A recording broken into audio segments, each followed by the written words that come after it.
These are areas that we want to combat here, swelling here, and a lot of tension. It's very hard, everything. So we're going to combat that as well. Then we have this indentation here that kind of folds over. We're going to make sure that we're getting compressed in really well so we can get all of these rolls here, all of this, have a smooth transition from the side. Let's get it from the front so you can see how that's going to eventually look. There's a lot of swelling here at the top, and we're going to compress this away, rub this away, and put that into form.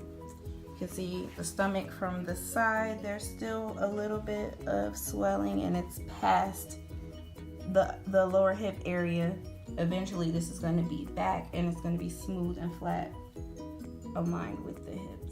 When it comes to compression, you definitely want to be very intentional about where you place what. You always want to make sure you have a t-shirt on that is kind of spacious, so that way it can cover all the areas you need to cover, protect the skin, packing and everything that's going to go into every area that we're trying to work on, and make sure that we're getting fluid off of. So t-shirt first, then you're going to use your padding. There's a lot of bulging in the back that's still kind of over, so that's something that we want to target. So we're going to place one here. Yep, right around, because you have it, it goes all the way to the side. So you're going to place that there. Then we're going to do the other side. Place that right on your other fold here.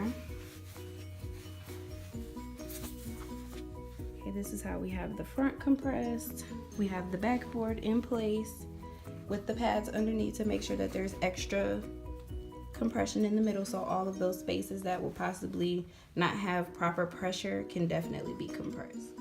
As she's wearing it throughout the day, we want to make sure that there's no loosening or anything, so you see all the extra here because it's been pulled so tight over.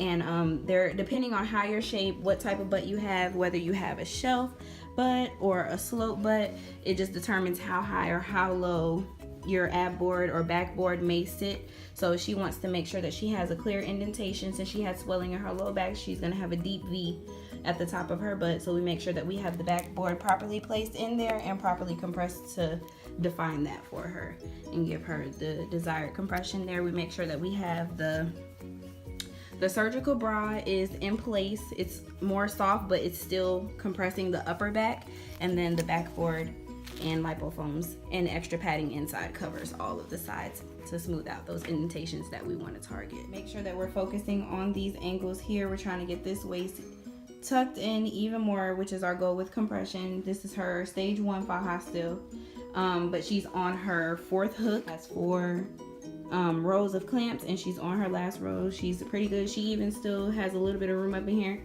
so she'll be moving to a stage 2 very soon. But we've got her really compressed, and now we know that our goals that we're working on, just to kind of shape the silhouette even more, and over the weeks as we're taking more footage, we'll be able to see that waist getting even smaller.